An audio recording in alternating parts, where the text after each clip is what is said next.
Okay, ladies and gentlemen, boys and girls, gerbs and gerbils. I'm going to show you something.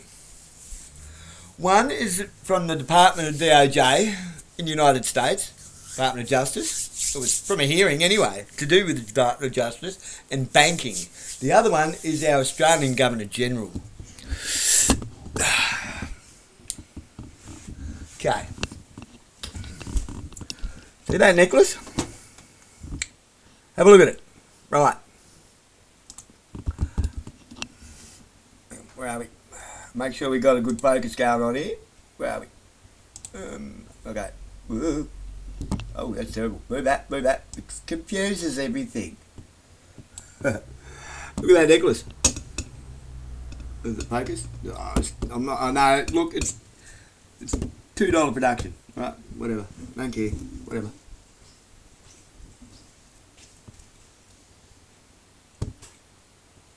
My daughter has better eyes than me, and she concurs that they're both the same chain and they're not necklaces. She's a girl. I'm figuring she'd know more than me about that sort of thing.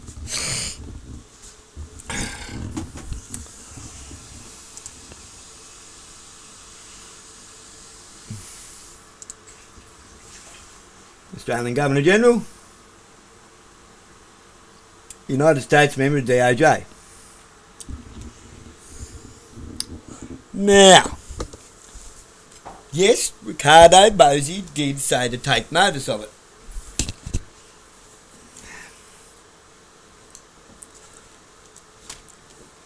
Does that mean that I should just change my mind and capitulate back to Bosi again? No. We've already explained how that works, haven't we?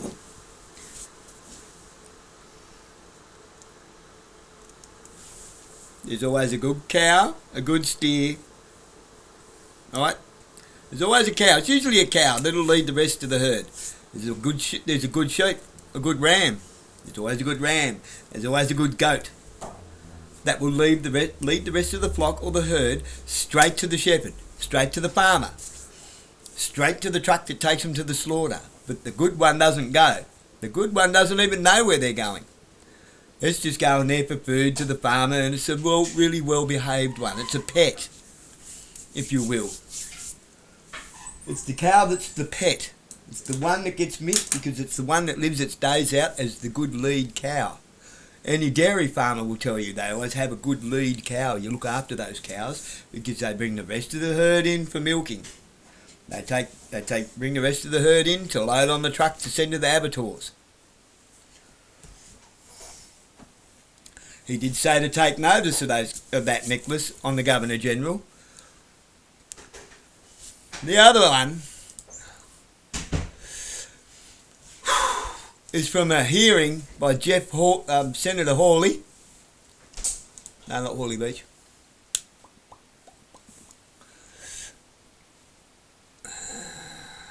Now let's see if we've got the information. Senator Josh Hawley destroys credit card cartel during heated hearing.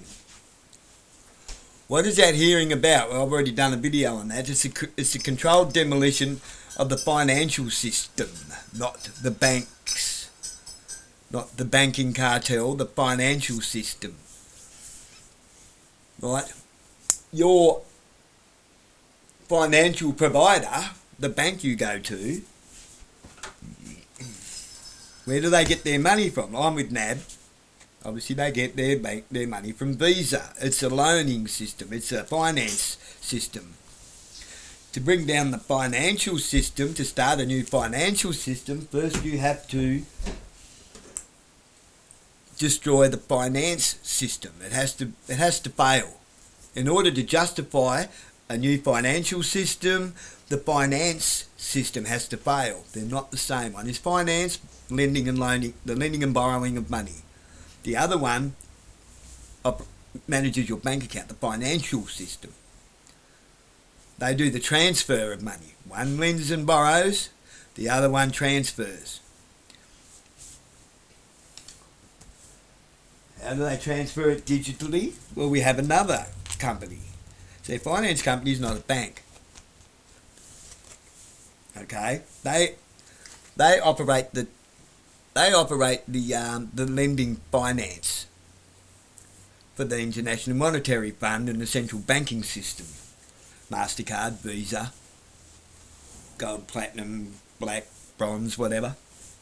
Then you have the lower end of the similar thing. You got the banks. They handle the holdings of funds and they facilitate the administration of those funds with the ones and zeros in the computers. Then you have Card Plus. They make and issue the cards. You have FPOS. FPOS facilitates the transfer of funds locally.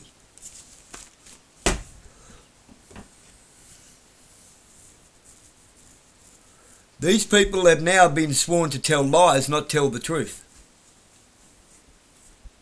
They're being made to tell lies. The Governor General has been captured. That's what I'm telling you. Not by the good guys, by the bad guys. Why? She had intentions to fix this country, I think. She could have done it. But Shrek came in and spoiled that, didn't he? You know, the dude who's now in charge of his own swamp.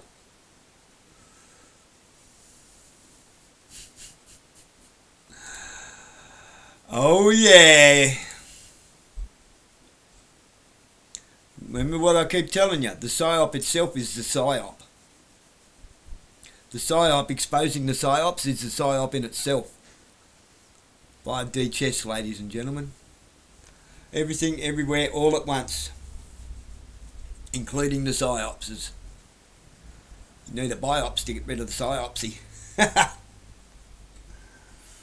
Oh dear. White hat, black hat, my ass. Tiny hats. Tiny hats believe in the PSYOPs. Tiny hats, these are the herd. People like Bosi are the good cow. Except, not everyone knows that they're the good lead cow. For the farmer. Some of them think that they're doing a good thing. Some of them know full well they're not and they're being paid. Or they've been blackmailed.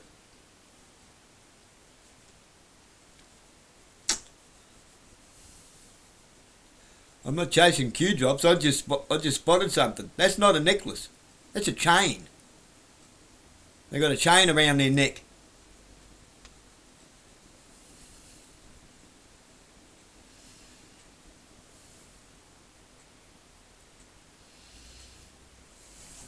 I'm going to let you watch this.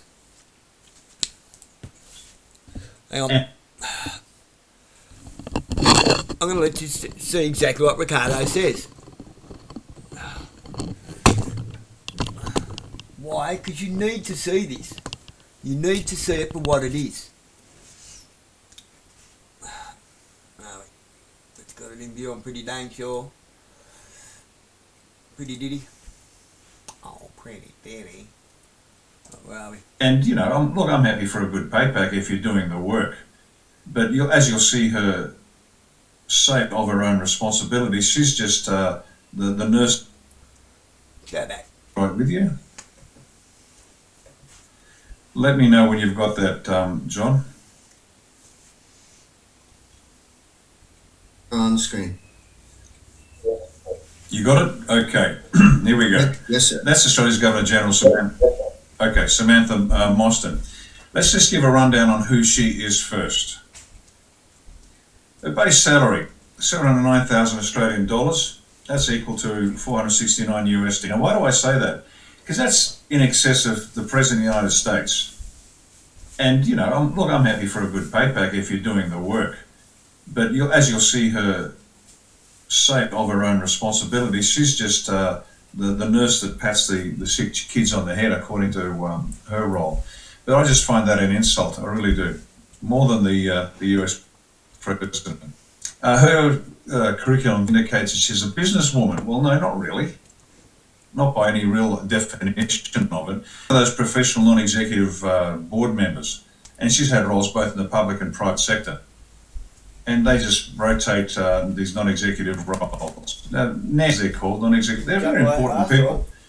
But this woman's never led a profit centre in a business, and a business has profit centres and cost centres, and she's an HR hack. That's what she is. And that's a cost centre, or in her case, probably a loss centre for all your business types. You'll probably find that amusing. But she's never led a profit centre, nor balanced, as a chief executive might do, the cost centres and the profit centres, making sure the business runs. So that's a throwaway. That's a nonsense line throwaway by the sisterhood and the trying to make something bigger of her than she is. Board members? Oh, she's a lawyer. That doesn't start well, does it? But she was a lawyer for 2.5 minutes in her career. She's actually a Labor Party hack. And she's been bouncing around advising various Labor Party politicians for years and years and years. She's also the DEI hire. You need a woman on the board, Samantha's your girl. So they can say that they're opening up opportunities for women. Well, no, you've got to be the right sort of woman. Also a big fan of climate change, gender equality. So you start to get a feel for who this individual really is. Her husband, now this should be of no interest except for one small issue. Beckett, SC, stands for Senior Counsel, which is a barrister in our parlance, a senior counsel. That's an achievement. However, it's been alleged to have been connected to the 28 VIP or pedophile and the 90-year suppression order thereof. Nobody's suggesting he's a pedophile, but he was linked to the team that was advising this whole process. So you begin to understand why we might be a little bit leery of what this Governor-General says her responsibilities to the country are. But let's listen to her talk about what she thinks her role as Governor-General, not in relation to Bondi. That's just been the event which has given her a platform to say a few things, but Australians should be somewhere between furious and very worried to have this Governor-General describe her responsibilities thus. So let's go to mainstream media now. And this is the interesting part. This has been on mainstream media, and this would never have come out. Questions like people have been asking you to sack the government would never be asked before. So if you're looking for a bit of a signal that things are moving along, that media might not be under black control anymore, you'll understand. So let's move on now. Just bear with us. I line up the timestamp.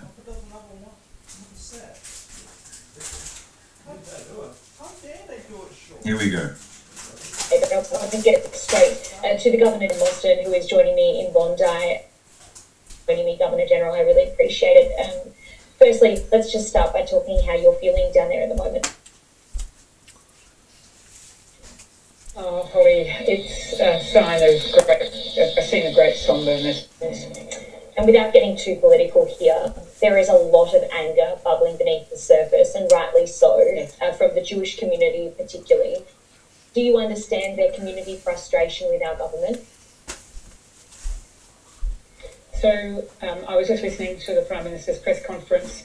I was with the Premier and many leaders last night in the Central Synagogue to pay respect at a very sacred Jewish ceremony with the Israeli ambassador, with the Commonwealth rabbi. There, of course, there's anger. Of course, there is much that is yet to be unpacked and debated. And of course, I tend to remind all of the people that watch you and that watch me around wherever I go, I'm not a member of the government. I am absolutely something quite different. I have no politics. I have no policies. I have no money to spend, no programs to give. I am what Sir Zelman Cowen, the Jewish Governor-General, from whom I've taken great light since before I started this role, said, explained the role. The role of the Governor-General is to be above and beyond and to be the person who represents Australia all the time. But in these moments, he always said that the job of the Governor-General to reflect the light and shade of the country, to interpret the country back to itself, and to act as almost like a lightning rod for the healing and unity that the country must now pursue. I believe deeply in the words of Sir Zelman Cowen and of another predecessor of mine, Sir William Dean, still alive in Canberra as a 94-year-old, who told me when I started in this role that the job is about acts of compassion. And the Jewish community, I've been calling it. Okay, so we cut it short. acts of compassion. Acts of compassion. So she's a $700,000 nanny for Australia. Now she mentioned a couple of things. She has no role in government. That's a flat lie. She's either an imbecile or a liar, one of the two.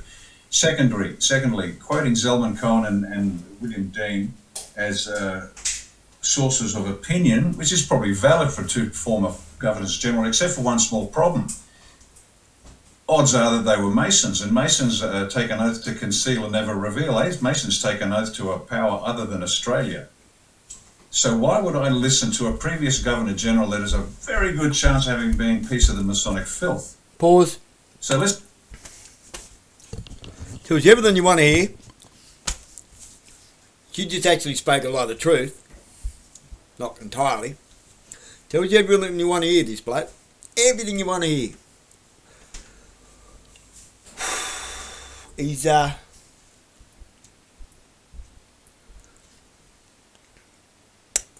he goes on to read from the Constitution. I'll let that go for a bit. Why? Because he's reading from a fraudulent constitution. Well, not a fraudulent, but a never enacted constitution. It's a void constitution. Not fraudulent, but void. Why is it void? The 1901 Commonwealth Constitution was never enacted at Federation.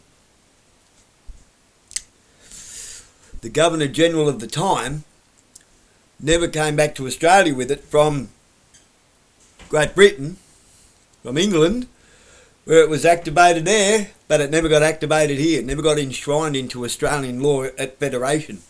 So it's a nothing burger. The 1973 Constitution is also a crock of shit because it's signed by a legal fiction and it was never enacted by England, of which we are a colony of. Like it or not, that's what we are, until we can get ourselves out from under it. I'm not saying that that's what we should be. We need to get out from under that in order to actually have our own constitution that is valid. Because the only valid constitution we have is the 1900 Constitution signed by Queen Victoria and the successors of England, of Great Britain and her colonies, being Scotland, Ireland, Wales, Australia, New Zealand and Canada. He's sworn an oath to the United States and Donald Trump. So, you're a fucking hypocrite, Bosi. You can't serve two masters. How can you serve Australia and Trump at the same time? You can't. You can't bring a foreign military in here to hold military tribunals. Only our military can do that. Why? We're not a member of NATO. We're only a member of the United Nations, and that never went to referenda. So we're actually only a bastard child of United Nations that we never gave permission to have any authority over Australia, which is why Australia government is in a territory and not in a state of the nation. It's a foreign entity. People, you need to do your homework. Bosi's leading you astray by telling you everything that you want to hear. Like I say, pointing out the obvious elephant in the room so as to hide the sleep paralysis demon under the bed.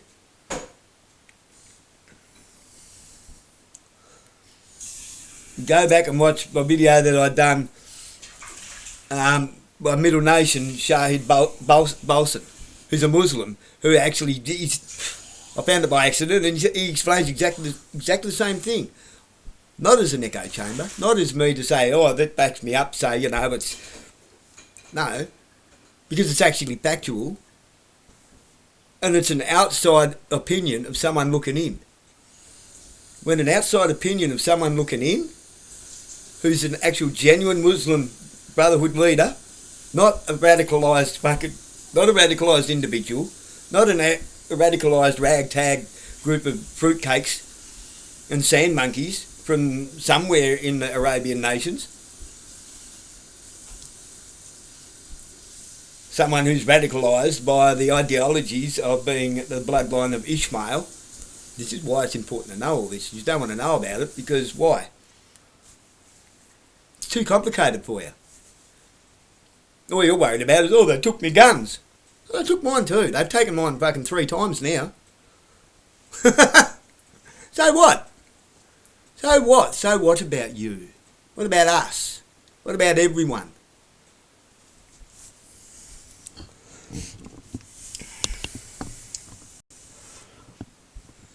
But he points out her necklace in a minute. This is what I was going on about. Let's just dismiss those two out of hand, but you can rely on them if you want to. Let's look at the Constitution, because constitutional lawyers love this, because they love an argument. They love mooting. They're not interested in facts. They just like to argue.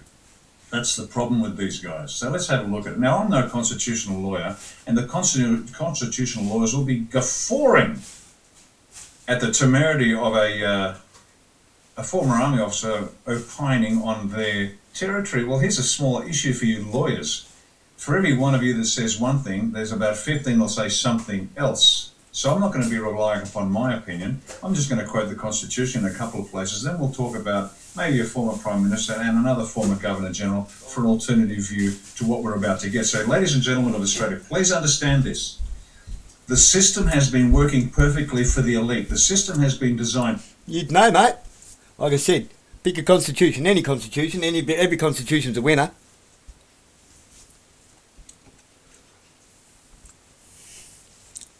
There's no way of not verifying what he said if he doesn't tell you which constitution he's reading from, does it? And for the elite, the system is designed to keep you from having any power. They have a constitution, a set of rules to follow, but they introduce things like convention. Let's have a prime minister. Let's have a cabinet. Never mentioned in the constitution. That allows the executive powers and the legislative powers to be smashed into one body, which is insane. Any right thinking knows of the 3 arms of government, the executive, the legislature, and the judiciary, they must all be separate. But and he's telling the truth. And he's right. Why? To tug on your strings. To pull you into his direction. I'm telling you. I'd love to be wrong. How do I know this about Bosi? I've not capitulated, but he's made me stick my nose over the fence a few times. He's made me hop the fence a couple of times. He's fucking good. But I've watched him capitulate and literally jump the fence and stay there, and then jump into another backyard over the other fence. Not only is he fence hopping, he's yard hopping.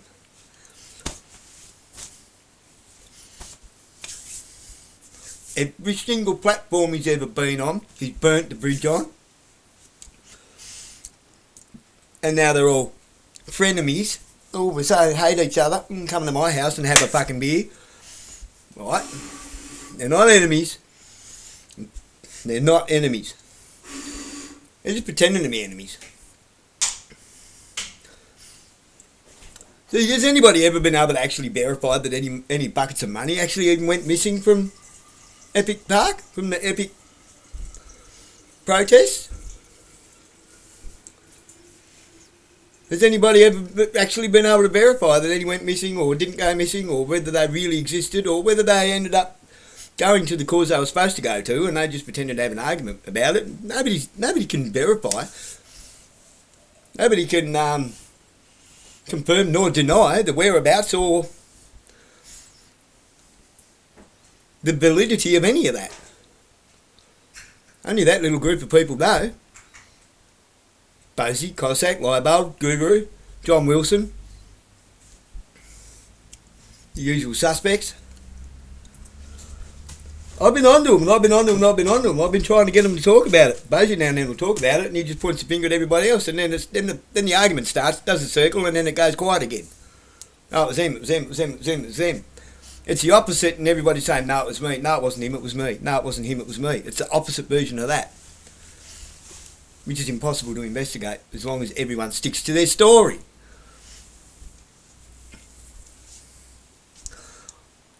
I've spoken to Malcolm Roberts' office about it, multiple people in that office. I've spoken to people in Pauline Hanson's office who all handballed me off to the Australian Electrical Commission, AEC, who told me it's a matter for federal police. So he tried to get onto federal police, and it's not their jurisdiction. So tell us again that you're not a Freemason while showing us all that you're a Freemason, Bosi. Arguing with Cossack. Excuse me. I'll come down so you can see me.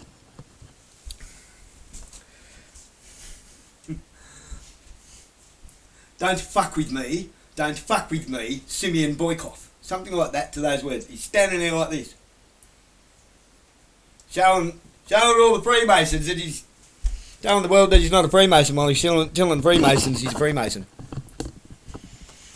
I think you'll find that what he was saying is I'm higher up the ladder than you. You petty little 33rd degree Mason. Don't fuck with the jesters and jokers. Ha!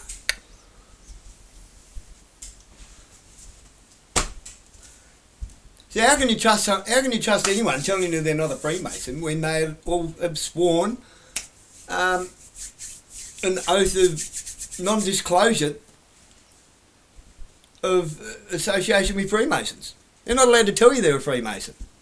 So never trust somebody with a triangle on their arm that they're not a Freemason. I'm sorry, but it's the way it is. By their fruits you shall know them. Words are cheap. I've watched him capitulate and change over and over and over again about whether, CBDC is a good thing or a bad thing. No, we can't have central controlled digital currency. We're not going to have universal basic income and blockchains. Now he wants to run our elections on a blockchain. But Trump's digital currency is all right. It just keeps changing and changing and changing. He's part of the deep state. Part of the international deep state.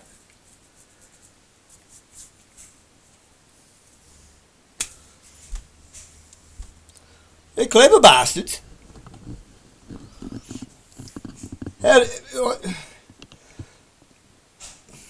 What's the Joseph Goebbels rule of propaganda? Tell a lie often enough and big enough and loud enough. Eventually people will accept it as truth. He goes on about the chain. What? Tell the tiny hats what they want to hear and see, Bosi. Well, not admitting that she's actually your prisoner.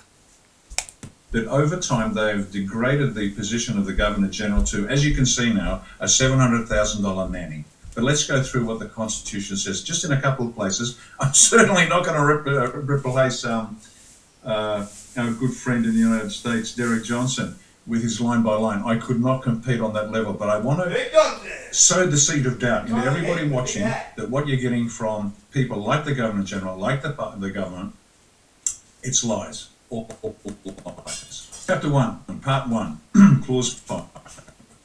He may appoint such times for holding the sessions of Parliament as he thinks fit, and may also from time to time, by proclamation or otherwise, prorogue the Parliament which is suspended, and may in like manner dissolve the House of Representatives. So the Governor-General can prorogue Parliament, suspend, and dissolve the House of Reps. In addition, also the Senate.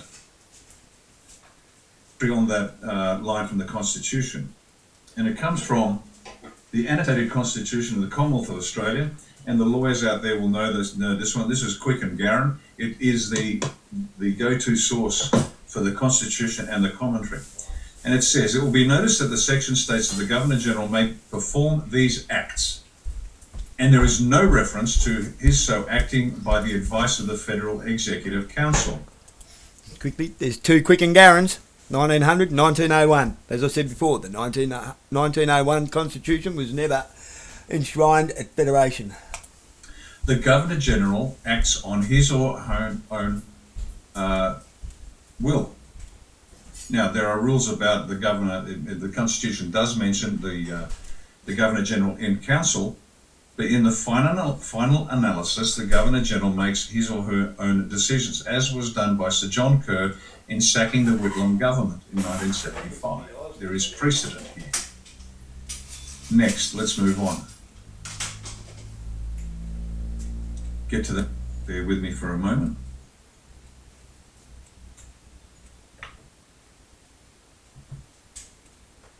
But I want to get straight to the people who are calling out to me, yelling at me. I'm happy to absorb their pain and their anger at the moment, telling me that I should sack governments, that I should have sacked governments before. I guess it's an important civics lesson just to remind people that that is not one of my powers in these moments, that there are matters before governments and before politicians that are dealt with in our responsible and representative government, a system of government, our democracy, which is the envy of the world, where the power of who is in office in the states and territories and our local governments and at the Commonwealth level are held by the people. Compulsory voting, independent electoral commission, all of these things act to make us a beacon of the world of our democracy. And in moments like this, of course, people are angry, and I know they're directing their pain and their anger in many directions, and I'm happy to take their pain and absorb that, and then reflect the fact that my job is to help people know where those solutions sit, and they don't sit with the Office of the Governor-General. What sits with me is to know that two things can be true at the same time.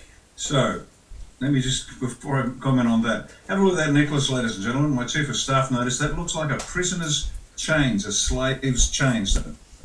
That doesn't look like a very attractive piece of kit, but that was just an observation. There might be something to it. I don't know. Make up your own mind. But let's talk about that. She has nothing to do, people, really. The Constitution, Chapter 2, the Executive Government, Clause 62, there shall be a Federal Executive Council to advise the Governor-General in the government of the Commonwealth. And the members of the Council shall be chosen and summoned by the Governor-General and sworn as Executive Councillors and shall hold office during his pleasure. Now, they sound like very archaic words, don't they? Insulting. During his or her pleasure, depending on the sex of the Governor-General.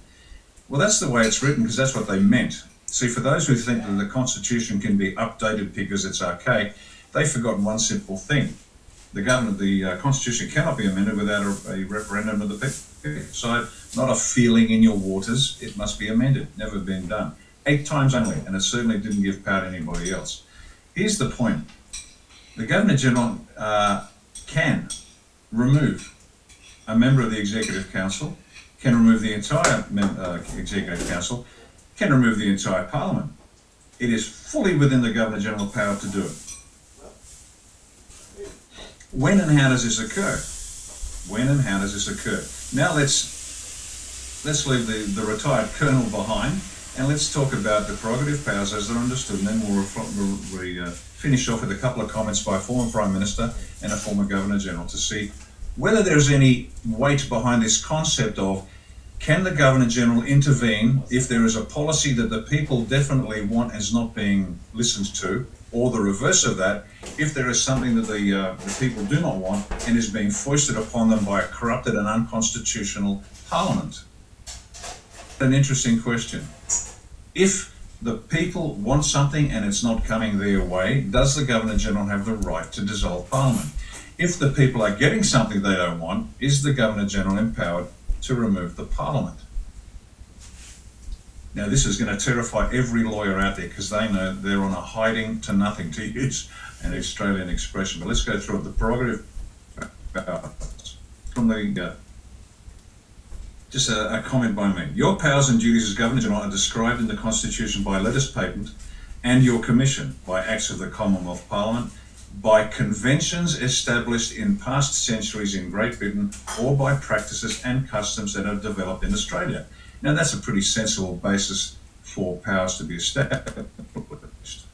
These are 3 categories: prerogative, legislative, and executive. Parliamentary government has well established the principle that the monarch can perform no executive act except on the advice of some minister responsible for Parliament. And that seems to make a lot of sense. You, Governor-General, act on advice whether you act on advice, whether you're acting on your own name or as the Governor-General in Council. You have the responsibility to weigh and evaluate their advice, but you are under no compulsion to accept it unquestioningly. Let me repeat that. You are under no compulsion to accept it unquestioningly. However, the Australian Constitution firmly places the prerogative powers of the monarch in your hands as Governor-General, and other powers, note the difference, and other powers in your hands as Governor-General in Council. The powers are those where you are required to act on your own, and they are not, quote, redundant or superfluous in modern times as claimed by some. Let me say that again, because you are going to have a lot of constitutional lawyers screaming, and you know why? They're protecting their backsides. Lawyers don't pursue facts. They establish a set of rules to protect themselves and their clients. They are not interested in truth, justice, and anything else. No, they protect their Read that clients. paragraph. The prerogative powers are those where you are required to act on your own, and they are not redundant or superfluous in modern times as claimed by some. See, lawyers are lazy bastards. Rather than actually getting into Parliament and changing laws appropriately, they get on the bench and decide, you know what, I'll legislate from the bench. Always be remembered that conventions and practices do not supersede constitutional law. It must always be remembered that conventions and practices do not supersede constitutional law. The Prime Minister does not exist, it's a convention. The Cabinet does not exist, it's a convention. The Governor-General may and is required to act according to the rules of the Constitution. Of the people. Following the lead of the then Prime Minister Andrew Fisher in a 1909 Cabinet Minute to the Governor-General, outlining the 7 circumstances under which a dissolution of Parliament may probably be had, he wrote that the case could be made to add an 8th to his list, to wit, and this is a former Prime Minister, 8 years after the Constitution was set in train.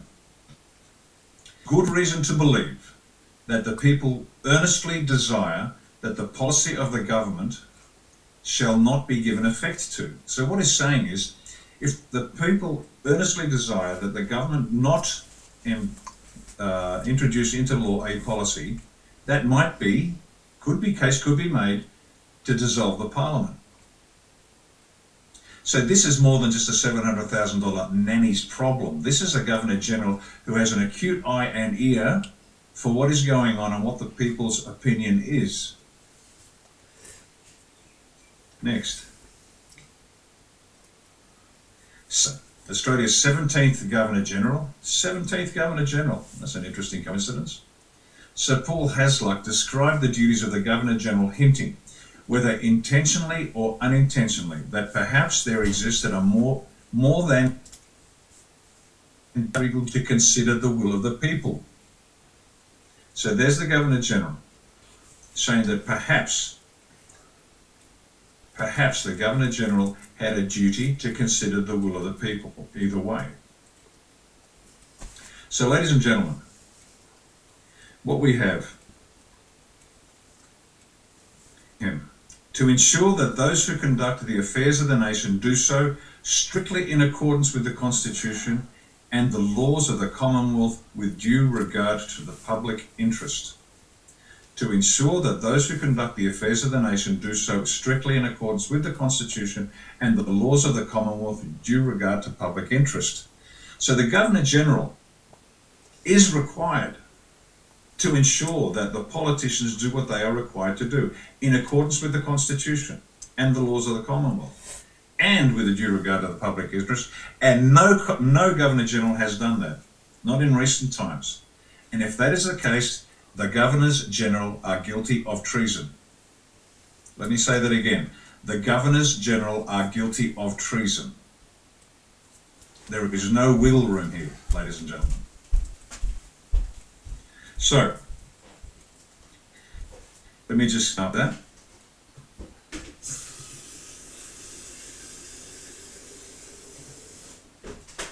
And we're back. Yes, we are. Thank you. So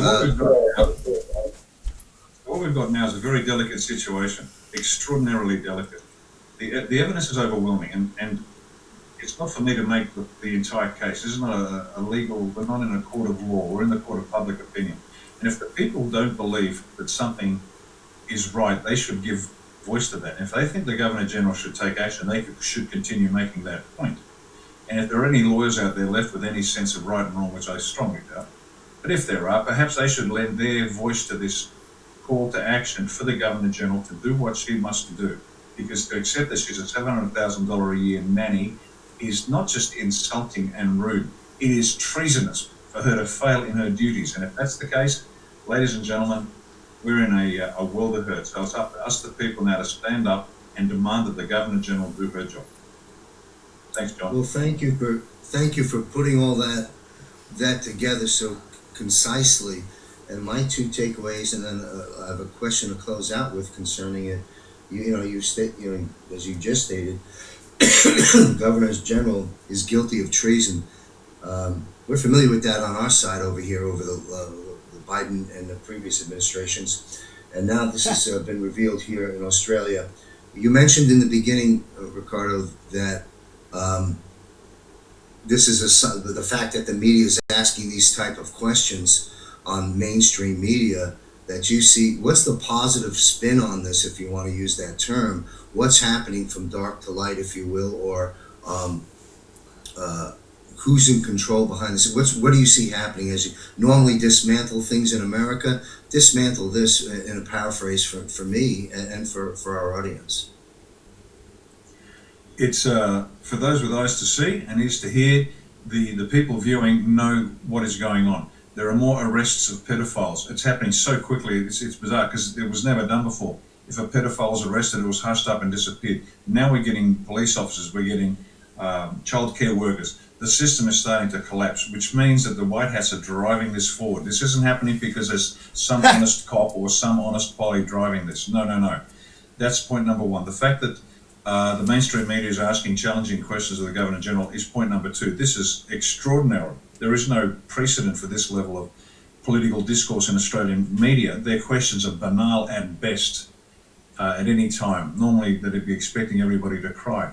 The third point is that the people are waking up because as soon as the Bondi event occurred, the evidence that it was a false flag was thick and fast online. They didn't need anybody to stand up and tell them, have a closer look at this. The people are doing it themselves. So in terms of control of the country, it is clear that the control is not entirely black hat anymore. The White Hats have got a good chunk of what's necessary to get a hold of.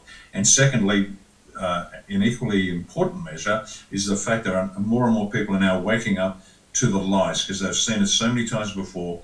And as I said in a previous program, the moment the people stop trusting the government, we're in a better place than we previously were. And that's where we are now. Well, thank you very much. And to our audience, it's enough of that. You start going on about.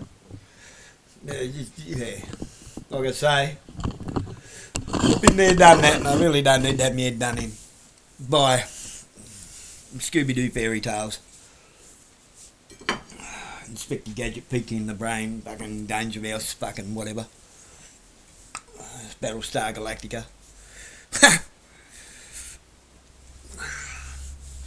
Like I said, people, tell you all what you want to hear, but don't tell you what you need to know. They say there's a plan, just trust the plan. Well, what's the plan? Nobody knows what the plan is. Why? So I tell you, the plan, you might figure out the outcome. It's just another route to the same direction. Another route to the same destination. That's all it is. So that you'll walk there willingly on your own accord. Oh, look, they've captured those people. They've got chains around their neck. Give me a lot of beer. I'm watching football.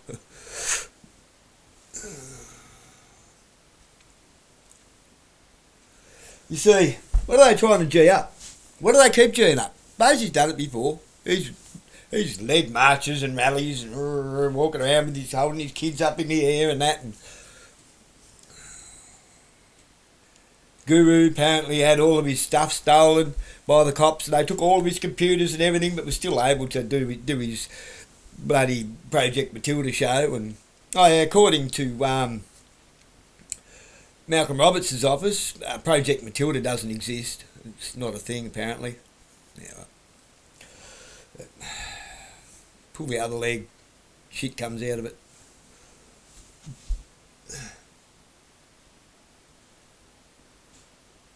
Oh, fuck me, don't come over here. Oh, Christ, no, don't come here.